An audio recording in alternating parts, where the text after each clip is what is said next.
and welcome to the Pharmacet. Today we will complete our remaining chapter of lymphatic system. Check out our first part by clicking on I button. We will continue with the remaining organs. So next organ is the spleen. It is the largest lymph organ and formed by lymphatic and reticular tissue. Okay, lymphatic tissue and reticular tissue is there in the spleen. It is a dark purple colored, bean shaped and highly vascular. It is located in the left hypochondriac region of the abdominal cavity. Okay, it is in the abdominal cavity in the region of hypochondriac region and lies between the diaphragm and fundus of the stomach. If you know the structure of stomach, there is a fundus, body and pylorus. So above the stomach, the spleen is present. The average weight of the spleen is 200 grams. It may vary person to person. It is 12 centimeter long, 7 centimeter in width and 2.5 centimeter thick. So what is its structure? Look at the diagram first. There is a gastric impression inside inner wall of the spleen. It looks like membrane of the GIT. Then colic impression looks like the intestine or colon of the intestine. And then renal impression looks like a membrane of kidney. There is a splenic artery and splenic vein. Of course, they carry oxygenated and deoxygenated blood. An outer covering of fibroelastic tissue called capsule. There is an outer covering of fibroelastic tissue and it is called as a capsule. Trabeculae arise from the capsule. So some of the structure is same as lymph nodes. That there are the trabecules also. There is a capsule also. So trabeculae arise from the capsule, which is made from a fibroelastic tissue, and pass into the substance of the gland. So there are compartments also in the spleen. The spaces between the trabeculae contains the splenic tissue. Okay, first there is a splenic tissue, and inside the splenic tissue, lymphoid tissue contains, and this lymphoid tissue is then called as Malpighian corpuscles. Okay, first there is a capsule, then trabecule arise from the capsule and pass into the substance, and then compartments are formed. This compartment contains the splenic tissue, and inside the splenic tissue there is a lymphoid tissue called as Malpighian corpuscles. Spleen is supplied by the splenic artery and drained by the splenic vein. So what is the function of spleen? It produces all types of blood cells during the fetal life. In the fetal life, when there is a production of the blood, spleen is also responsible for the same. RBCs are destroyed in spleen. So after maturation, spleen is responsible for the destruction of RBCs. That after completing lifespan of the RBCs go to the liver and spleen for the destruction. Histiocytes of spleen ingest and destroys foreign particles including bacteria. Okay, there are histiocytes present in the spleen which ingest and destroy foreign particles including bacteria. So it is also helpful for defense mechanism and immunity of the body. Serves as reservoir of blood. It is helpful for formation and also destruction of the blood. So there is a lot of blood in the spleen and thus it serves as a reservoir of blood. It produces antibodies.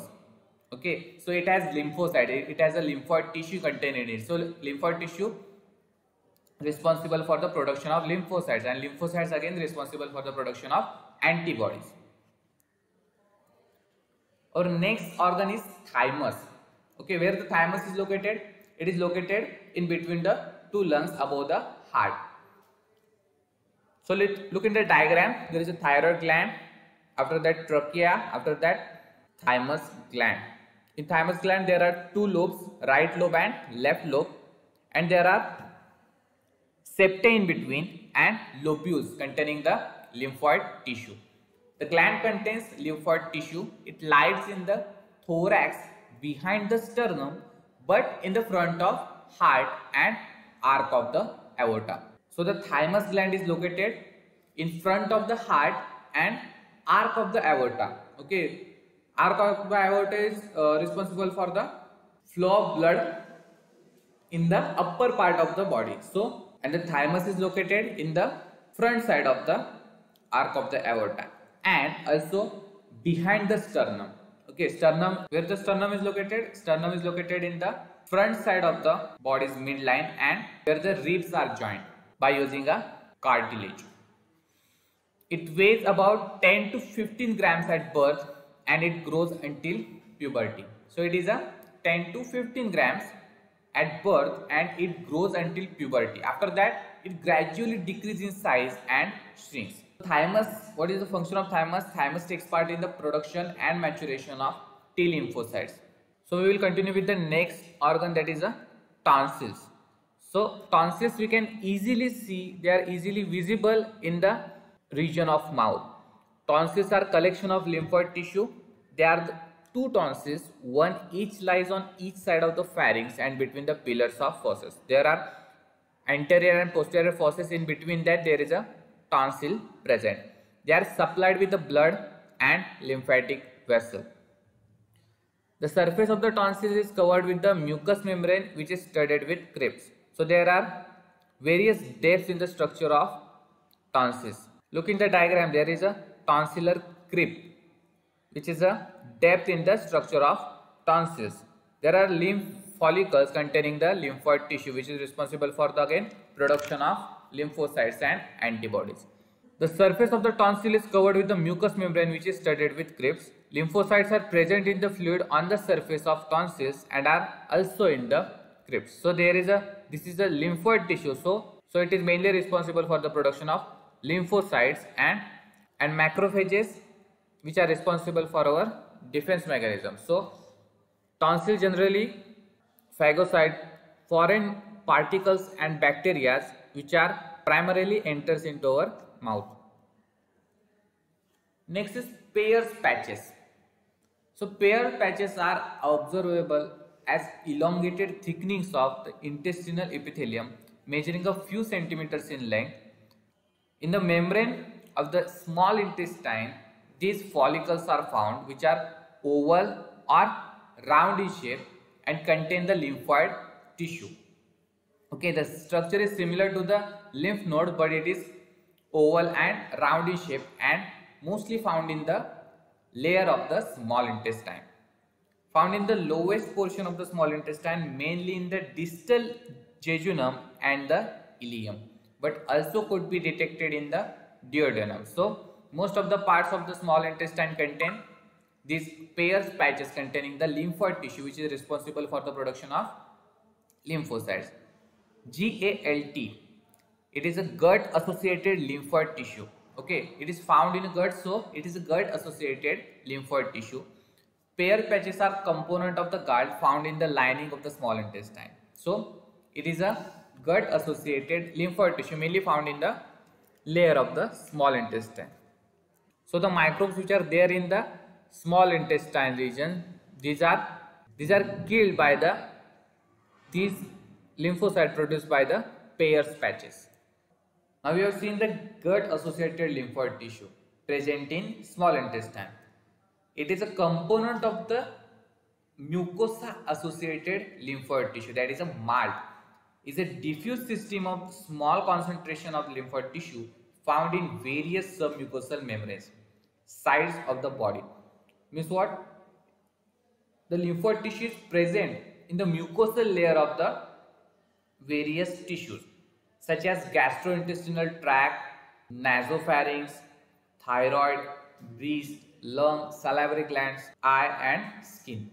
In these regions, mostly mucosa associated lymphoid tissue is found, and some of the examples are like Peyer's patches, tonsils, appendix and lymphoid nodules in the walls of the bronchi. These are the examples of mucosa associated lymphoid tissue.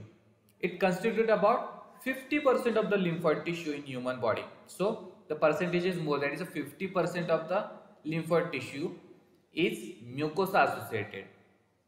Immune response that occurs at mucous membranes are studied by the mucosal immunology. So the responses, the defense mechanism, the immunological responses which are carried out by the mucous membrane are studied in the field of mucosal immunology. What it do actually is it protects the digestive and respiratory systems from foreign matters. So it helpful for phagocytosis of foreign particles, that is bacteria and any viruses in the digestive and respiratory system. Next, there is system known as reticuloendothelial system. The name consists of reticular tissue and also the endothelial tissue. It is a specialized system concerned with the phagocytosis of foreign particles and bacteria. So, it is a part of our defense mechanism. It consists of lymph nodes, spleen, liver and bone marrow. So, most of the parts of the lymphatic systems are there in this system. System affords protection of the body against infection. So what is the function? So first one is destruction of worn out cells in blood. Most of the cell debris and worn out cells which are mainly from the blood are destructed in it.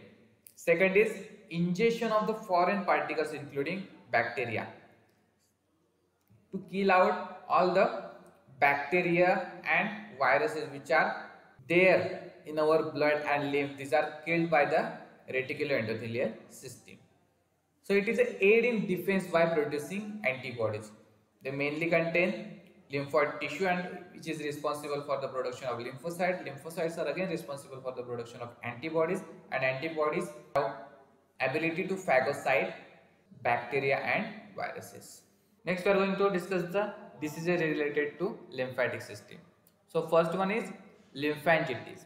Okay, so there is a suffix is itis, so it is mainly concerned with the inflammation.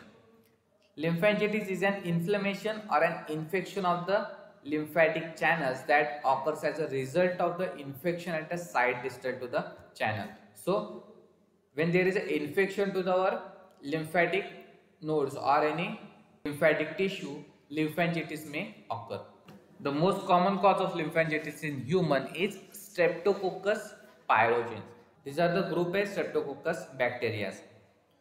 The wound may be small or it may be an abscess constantly feeding bacteria into the lymphatic system. So after infection, lymph nodes enlarge. When the bacteria enters into the lymphatic system or lymph nodes, it produces the enlargement because of inflammation caused to the lymph nodes. The red streak in the skin along the direction of the regional lymph node indicates lymphatic involvement. So in the figure you can see the red streaks in the skin, which is the symptom of lymphangitis. Infection may spread within hours and can cause septicemia and death.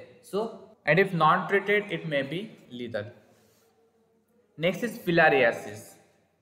So it is a disease caused by the Wucheria brachyphyta. It is a worm which is passed on by the mosquitoes. When this microfilary containing mosquito bites, it is ingested into our body and it produces sheet onto its surface and migrate into our lymph and blood channels. Then when the second mosquito tries to bite our skin, this microfilary, which is sheeted microfilary, then again get into the blood of mosquito, which is then penetrate the mosquito midgut and migrate to the thoracic muscles where it evolved to level 1 larvae up to level 3 larvae, and these larvae migrate to the head and mosquito proboscis. If such mosquito bites again, it is responsible for the disease called filariasis. Next disease is lymphedema, that is the edema of the lymph. Lymphedema, also known as lymphoedema and lymphatic edema, is a condition of localized swelling caused by the compromised lymphatic system. It is a swelling caused by the improper lymphatic system. It occurs due to the accumulation of the lymphatic fluid in the interstitial tissue. Okay, we have seen the transportation in the lymphatic system, in which the tissue fluid is collected from interstitial fluid. But when the lymphatic system is disturbed, this lymph is again accumulated in the interstitial fluid. So the lymph is accumulated in the interstitial fluid and it may produce swelling. Lymphedema is most frequently a complication of cancer treatment or parasitic infections, but it can also be seen in the number of genetic disorder. Okay, some of the reasons of lymphedema is in the cancer treatment or parasitic infection, but it may also be seen in the genetic disorders. Though incurable and progressive, a number of treatments can improve symptoms. It is incurable and it is progressive, but a number of treatment can improve the symptoms. Next is lymphomas. Lymphoma is a group of blood malignancies that develop from lymphocytes. So you can conclude it in the cancer, hematologic cancer that affects lymphocytes in the lymphatic system. Signs and symptoms may include enlarged lymph nodes, fever, drenching sweats, unintended weight loss, itching and constantly feeling tired. So these are the symptoms of lymphomas. Lymphoma most often spread to the lungs, liver and brain. So which are the reasons which causes lymphomas? So first one is HIV, hepatitis, Epstein-Barr virus, that is EBV infection, or also known as human gamma herpes virus 4. These are the reasons why cancer of the lymph nodes may occur. Next is tonsillitis. Tonsillitis is inflammation of the tonsils in the upper part of the throat. It is the inflammation of tonsils. Example like infection of the pharyngeal tonsils, where the tonsils are get swollen and the symptoms like a fever and pain during swallowing usually occur. Tonsillitis is most commonly caused by the viral infection, and about 5% to 40% of the cases are caused by the bacterial infection. Okay, so mostly viral infection is the reason behind the tonsillitis. In treatment, surgical removal of the tonsils, which is known as tonsillectomy, can reduce the further spread of the infection. Next is splenomegaly. It is the enlargement of the spleen. Look in the diagram. The spleen is enlarged due to the increased workload. Splenomegaly is usually associated with the increased workload, which suggests that it is a response of the hyperfunction. Okay, due to the increased function of the spleen, it gets inflamed and the size is increased. Common causes include congestion due to the portal hypertension and infiltration by leukemias and lymphomas. So the portal hypertension from the liver and also the infiltration by the leukemias and lymphomas causes splenomegaly, increase in the size of spleen. If you have any doubts regarding this topic, you can ask me in the chat box. And if you want to refer the first video, link is given in the I button. Thank you, and we will see you in the next lecture.